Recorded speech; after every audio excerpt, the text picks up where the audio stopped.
Sa patuloy na paghahatid ng serbisyo publiko ng ating mga kapulisan, isang bayanihan sa pamamagitan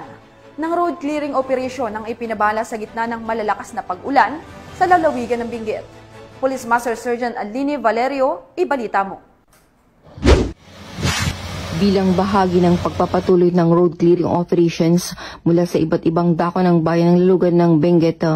patuloy pa rin ang pagsasagawa ng mga kapulisan kung saan mabilis na responde ang Kibungan Municipal Police Station sa pag-uugnayan sa Municipal Disaster Risk Reduction and Management Office sa pagguho ng lupa sa kahabaan ng Governor Bado Dangwa National Road, Kibungan nito lamang 28 ng Hulyo taong kasalukuyan. Gayon din bilang tugon sa pagguho ng lupa mula sa Atok Municipal Police Station sa pagtulungan din ng lokal na pamahalaan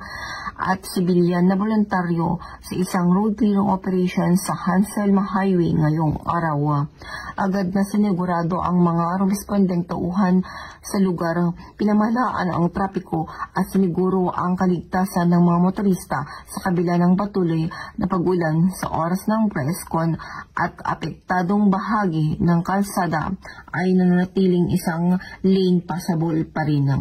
Biglang diin ang insidenteng ito ay malakas na koordinasyon sa pagitan ng mga opisyal ng pulisya at mga tumutugon sa kalamidad na panatilihing madaling mapuntahan ang mga kalsada at ang pag-iingat sa publiko sa panahon ng mga emerhensya. Ang inisyatibo na ito ay malakas na nagbibigay diin ng malakas na pagtulungan sa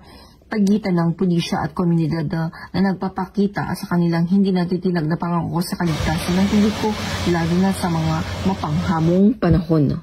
Mula dito sa Baguio City, Raymond ng Cordillera, ito ang yung Police News Network Correspondent, Police Master Sergeant Aline Valerio, alagad ng batas, tagataguyod ng balitang pulis.